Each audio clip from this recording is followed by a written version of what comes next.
Christophe, bonjour. Bonjour. Je suis ravi de t'accueillir aujourd'hui chez Dell Technologies. Merci pour cette invitation. Christophe, tu es le directeur général de Cloud Temple, un acteur connu sur le marché français et spécialisé dans le cloud de confiance. On va y revenir par la suite. Vous avez, il y a quelques mois, finalement, fait une annonce spécifique qui venait s'ajouter à une annonce déjà de 2022. Vous étiez Secnum Cloud depuis 2022. Oui, tout à fait. Et le 24 mai dernier, vous avez obtenu une nouvelle qualification, enfin toujours une qualification Secnum Cloud, mais sur un environnement objet, OpenShift et baie de stockage, en tout cas baie applicatif objet. Oui, tout à fait. C'est indispensable pour les clients. Un des gros reproches qui a été fait aux acteurs du cloud de confiance, c'est mais par rapport aux hyperscalers sur le marché, votre portefeuille de services ne nous permet pas. Et sur le fond, ils avaient raison. C'est pour ça qu'il y a un peu plus d'un an avec la DINUM, avec l'ANSSI, une feuille de route avait été écrite demandant aux acteurs du marché de pouvoir développer un certain nombre de services. La conteneurisation en était un et évidemment le stockage objet, puisque les deux se marient quand même de pair. Aujourd'hui, mais tu le sais beaucoup mieux que moi, en termes de stockage, l'objet répond à pas mal de problématiques des clients. Et donc, nous a été demandé de pouvoir fournir des services qui accompagnent la transformation numérique des clients.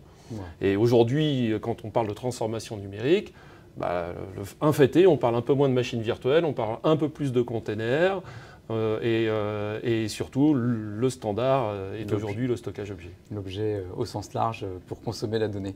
Alors c'est assez intéressant parce que on parle de Secnum Cloud, mais est-ce que tu sais un peu me vulgariser à quoi ressemble un data center Secnum Cloud et quel effort c'est en fait finalement d'extérieur, tu sais, un data center Secnum Cloud, il ressemble à tous les autres. Bon. Mais ce qui est important dans cette qualification, et peut-être je peux en dire quelques mots, oui. Parce que la différence entre une certification et une qualification, c'est pas quelque chose qui est très évident. Et beaucoup ont des certifications, par exemple ISO 27001. Vous êtes ISO 27001 on est tout à fait ISO 27001, HDS aussi. Tout à fait, hébergeur de données de santé. Mais pour donner un ordre de grandeur, une certification ISO 27001, c'est quelques semaines de travail et puis un audit ensuite. Là où Secnum Cloud, pour nous, ça a représenté 2 ans et demi de travail pour une trentaine de TP. Et puis un peu plus de 7 millions d'euros, et principalement de la masse salariale. Okay. Alors, on n'est pas du tout sur les mêmes niveaux de complexité, on n'est pas sur les mêmes niveaux de rigueur, on n'est pas sur les mêmes niveaux de référentiel. C'est ce qui fait aussi la complexité de Secnum Cloud, et qu'il y a aussi peu d'acteurs sur le marché qui sont qualifiés, parce que les référentiels sont très durs. L'ANSSI, d'année en année, ne mollit pas, et in fine, beaucoup voient les cloud providers comme Cloud Temple et mes confrères comme des fournisseurs de tonnes de métal achetés chez Dell, par exemple. Or, on est avant tout éditeur de logiciels. Oui. Notre premier métier, c'est d'éditer un logiciel qui permet de faire fonctionner ensemble les différentes briques, le calcul, le stockage, le réseau, la conteneurisation. Tout ce qui va permettre de rendre le service au client en respectant l'état de l'art en termes de règles de sécurité, et puis en donnant toutes les assurances et les garanties qui sont attendues par les clients. D'ailleurs, tes clients, principalement, enfin les clients en général, adressent finalement des besoins métiers et des cas d'usage. Oui, c'est ça l'enjeu, et c'est la posture que vous avez depuis des années. Tout à fait. Pour ne pas se tromper dans ce métier-là, c'est le marketing des uns et des autres, on peut très vite avoir tendance à se tromper. Il faut toujours écouter ce que demande le client. Et bon, ces dernières années, on va dire sur les 3 dernières années, c'était une accélération de la transformation numérique, de manière à ce que le business soit soutenu par l'IT et que tout cela aille plus simplement, plus rapidement, en coûtant moins cher, et avec un engagement éco-environnemental tout à fait favorable. Oui, je synthétise ce que veulent les clients, bien mais sûr. Je pense que de ton côté, tu dois entendre à peu près la même chose. Exactement. Okay. Finalement, tu parlais d'HDS, tu parlais d'ISO, vous allez chercher à nouveau cette double qualification, je devrais dire, Secnum Cloud, parce que vous avez été au bout du bout. Vous êtes le premier acteur français à avoir fait cette qualification, en tout cas sur un environnement objet. Comme tu le dis, le marché OpenShift également, le marché est croissant, la conteneurisation explose. Qu'est-ce qui finalement vous différencie avec ce point Secnum Cloud sur le marché, et est-ce qu'il y a une tendance qui se démarque dans le futur, des choses que tu commences à entrevoir Alors, pour essayer d'expliquer la question que tu me poses in fine, mais qu'on nous pose souvent, c'est bon, est-ce que tout cela est bien nécessaire in fine? C'est un peu ça. Tout cela coûte très cher, vous êtes peu nombreux, regardez déjà ce que font les hyperscalers, vous n'allez pas arriver à faire la compétition avec eux, est-ce que vraiment c'est bien utile? En fait, ce qui est utile du point de vue du client, il n'y a pas aujourd'hui un service IT qu'un client achète pour lequel le fournisseur va expliquer qu'il n'est pas sécurisé. Absolument. Donc entre l'un et l'autre, qui est, du point de vue de l'industriel, le plus sécurisé, tout cela c'est du débat d'experts, ça les intéresse assez médiocrement. Et ce qu'ils apprécient dans cette qualification, c'est la notion de tiers de confiance. Okay. L'ANSSI, depuis quelques années, pour nos clients, et je vais zoomer un petit peu ce que ça veut dire pour nos clients, considère en tout cas que SecNumCloud permet d'apporter des garanties aux clients, et les clients se disent, bon bah, puisque l'ANSSI a vérifié, après tout, moi et mes équipes, on se sent pas... Voilà, c'est un tiers de confiance.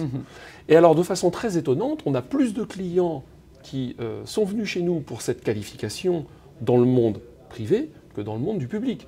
On pourrait imaginer que oui, mais tout cela, c'est du protectionnisme, c'est poussé en fait par la force publique. C'est en partie vrai, certes, pour tout un tas de raisons, du reste, notamment de protection de la donnée, des citoyens. Bien sûr. Ça s'entend dans le contexte géopolitique actuel. Mais pour autant, on a plus de clients du monde de l'industrie, du monde de l'énergie, du monde de la défense, qui sont des acteurs privés et qui viennent vers nous pour ces qualifications, pour la qualification SecNum que nous avons, pour soit eux pouvoir respecter leurs engagements réglementaires, notamment là avec l'arrivée de NIS 2 et de DORA, qui fait aussi que certains clients deviennent basculent OIV ou SE, opérateurs de services essentiels. Tout à fait.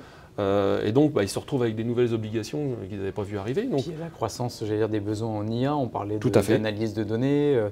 C'est vrai qu'il y a eu aussi la publication de l'IA Act récemment, en tout cas, qui a été paru au journal officiel en juillet dernier et qui est actif depuis le 1er août. Tout à fait. Donc tout ça amène, en tout cas, de plus en plus de nécessité probablement à avoir un acteur de confiance et à mettre de côté probablement, en tout cas c'est ce que j'entends souvent de nos clients, les problématiques entre guillemets, ou les contraintes juridiques et légales pour se concentrer sur leur métier et sur le cas d'usage que tu adresses. Si je devais synthétiser, en fait, le premier métier de Cloud Temple, c'est de vendre de la confiance. Okay. On vend à nos clients la confiance que les services que l'on rend ont un niveau de sécurité qui, eux, leur permettent de proposer à leurs propres clients ou aux clients de leurs clients cet engagement-là. Je vais te donner un exemple qui est tout bête, mais on a dans le monde de l'industrie un de nos clients qui fabrique des petites bouteilles en verre pour le monde du luxe. Et dans les cahiers des charges d'appel d'offres sur lequel il répond, par exemple pour les principaux faiseurs du monde du luxe aujourd'hui, les Kering, les LVMH, etc., il a des contraintes de non-rupture de la chaîne logistique. Okay. C'est-à-dire qu'il doit s'engager et il doit montrer patte blanche avec des questionnaires Excel de plusieurs centaines de lignes que nos auditeurs connaissent probablement, dire ce qu'il fait, pourquoi son informatique est résiliente, les mesures de sécurité qu'il a mis en place, etc., pour pouvoir être dans la compétition de son propre métier. Donc, in fine, il ne vient pas chercher le Cloud Temple, SecNumCloud, il vient chercher la garantie du tiers de confiance que l'IT est dans un environnement qui répond aux contraintes de ses propres clients. Okay. Alors, finalement, tu vois peut-être un peu arriver ma question télescopée, mais on a pu collaborer ensemble sur ce projet. Donc, vous avez choisi Dell Technologies pour vous accompagner sur ce stockage d'objets. Ouais. Quelles ont été les principales raisons finalement qui ont amené à ce choix et un peu le retour finalement d'expérience sur ce lien? Ce que j'aime beaucoup, c'est que Dell et les équipes, en fait, sont d'abord avant tout des techs. Et on n'a pas eu des sales en face de nous. Et dans le choix de nos partenaires, c'est extrêmement important d'avoir des gens, la compréhension, et des gens qui nous comprennent, qui comprennent notre métier, parce qu'on n'est pas nombreux à le faire ce métier-là. Entre guillemets, on est moins d'une dizaine tout à fait. En France, et en qualifié, on n'est que 4. Donc on n'est vraiment pas nombreux. Donc, et on a un métier tout à fait particulier. Donc il faut que l'on ait des partenaires au sens investissement dans la compréhension du métier de Cloud Temple, des contraintes de Cloud Temple. Pour vos clients finaux. Pour nos clients finaux, qui nous fassent gagner du temps, parce que derrière, l'intégralité des services que l'on produit sont des services qualifiés. Absolument. Donc, in fine, ce n'est pas Cloud Temple qui va décider si les technologies choisies, mises en place, intégrées dans le respect des guides de l'ANSSI sont conformes, c'est l'auditeur de l'ANSSI. Donc il y a un certain nombre, il y a tout un processus qui est plutôt complexe, qui est plutôt long. Tout à fait. Et il faut que ça se coule bien et que ça atterrisse au bon endroit au bon moment. Et il y a toujours des surprises quand on intègre une nouvelle technologie. Bien sûr. Et c'est là, en fait, on a besoin de répondants.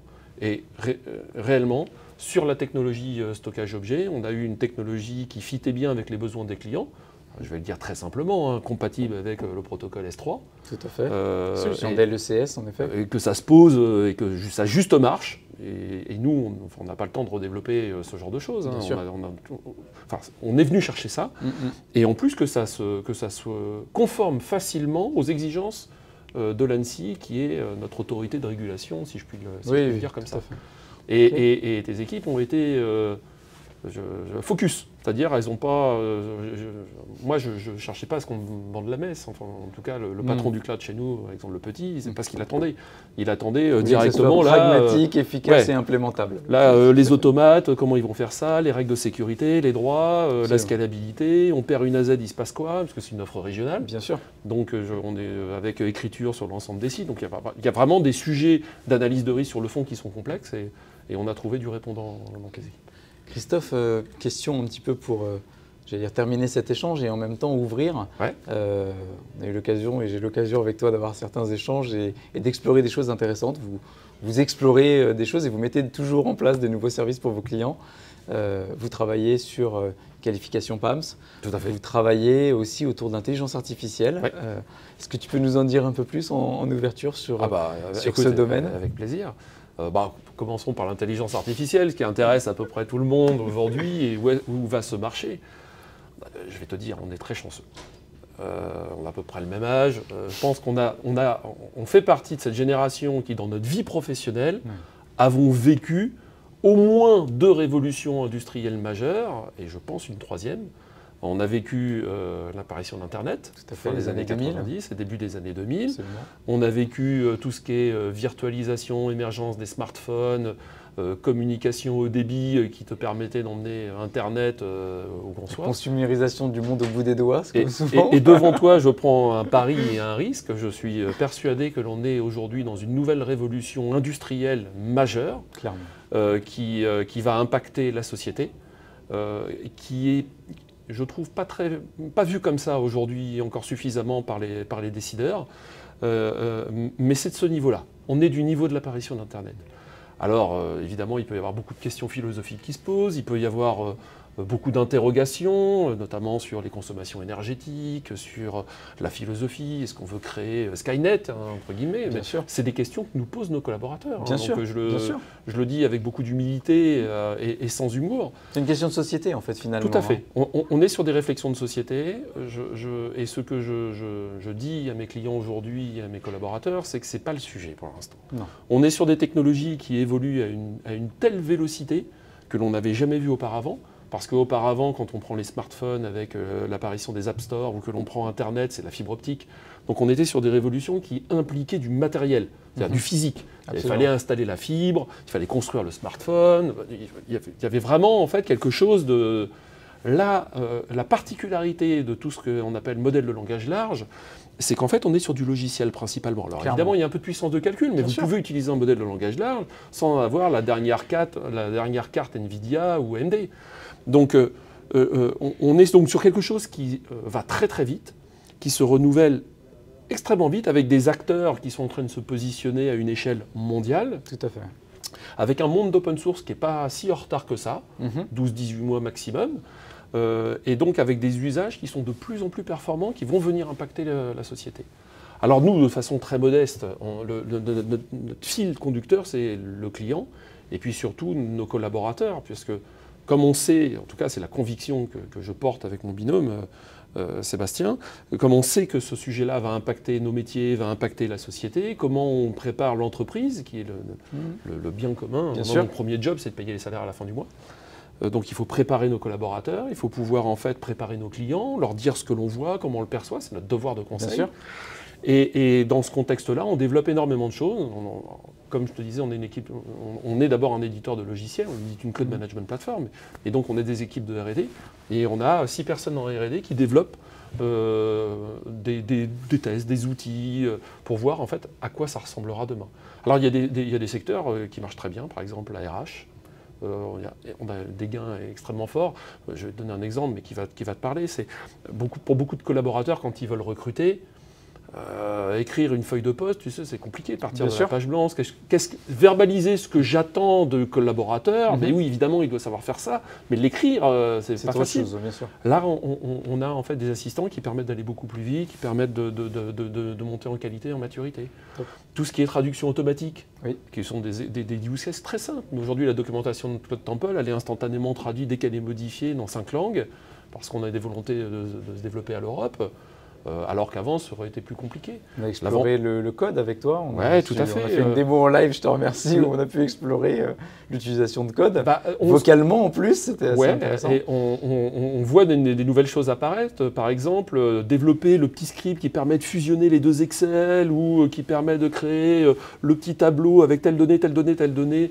Pour beaucoup de collaborateurs, ils ne sont pas développeurs, ils n'ont pas été formés pour ça, ou ils n'ont pas le temps, ce n'est pas leur métier.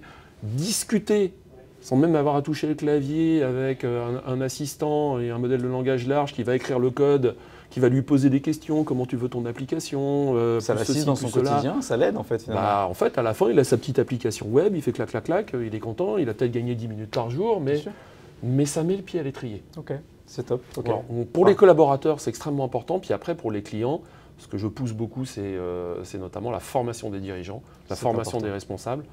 Aujourd'hui, et je le dis avec beaucoup d'humilité, parce que je me mets dedans aussi, les plus grands freins, c'est plus vous êtes manager, plus vous êtes expert, plus vous allez avoir des réticences à l'utiliser. Bien sûr. J'espère que j'ai réussi à dépasser ça, mais je me méfie de moi-même. Non, mais c'est intéressant, c'est important. On parlait tout à l'heure de la stratégie de Dell sur la Dell AI Factory. Je ne vais pas revenir dans tous les détails, mais il y a cette philosophie d'accompagner, alors ce que Michael Dell appelle le progrès humain, mais l'accompagnement finalement de tout un chacun à l'usage de la technologie pour justement dépasser les limites et les repousser en fait positivement. On a beaucoup de nos collaborateurs qui nous disent oui, mais est-ce que c'est vraiment du progrès tout cela? Je pense qu'il faut le regarder au niveau de la société. C'est ça en fait. Moi, je viens d'une époque où si on n'avait pas fait maths sup, maths spé, c'était pas bien. Et il y a eu, je pense, une trop grande dévalorisation d'un certain nombre de métiers qui sont essentiels à la société aujourd'hui. Mais enfin, la vérité, c'est que pour aller s'occuper de ses grands-parents et pouvoir changer un pansement, c'est pas une IA qui va faire ça demain. Donc peut-être aussi, il faut le voir à l'aune. C'est un complément ? Ouais. C'est un outil qui vient complémenter finalement. On parle, nous, d'augmentation. Oui, d'augmentation. Je pense que c'est une bonne façon de voir les choses aujourd'hui. Je suis d'accord avec toi. Christophe, on a abordé le point de l'IA. J'ai aussi nommé la partie PAMS. Est-ce que tu peux nous en dire un peu plus? Qu'est-ce que c'est en fait? En quelques mots, pour beaucoup de nos clients, ils ont déjà leur prestataire d'infogérance. En l'occurrence, on travaille avec Capgemini, on travaille avec Thales, on travaille avec Sopra Steria, on travaille avec Atos, et qui sont des grands infogérants, avec Neuron aussi. L'idée, c'est de pouvoir apporter en complément de l'infrastructure Sectum Cloud des services qui sont aussi qualifiés par l'ANSSI. Pourquoi? Parce que qu'en fait, comme ce sont des qualifications qui sont très compliquées et généralement qui correspondent à des besoins métiers extrêmement spécifiques, pouvoir offrir pour nos partenaires et pour nos clients le fait de pouvoir délivrer certains services avec la qualification de l'ANSSI, qui va dire toutes les règles que moi j'estime indispensables, que moi ANSSI j'estime indispensables ont été respectées, c'est quelque chose qui a de la valeur pour nos clients. Donc c'est dans cette vision-là que l'on se place, et ce sera, là c'est prévu pour fin 2025. Vous allez au bout du bout. Tous les services Cloud Temple ont vocation à être qualifiés, oui, c'est le leitmotiv que l'on a, et parce qu'on pense que ça apporte une valeur pour les clients. Top, merci pour ton temps, merci pour cet échange, et puis à très vite. À très vite.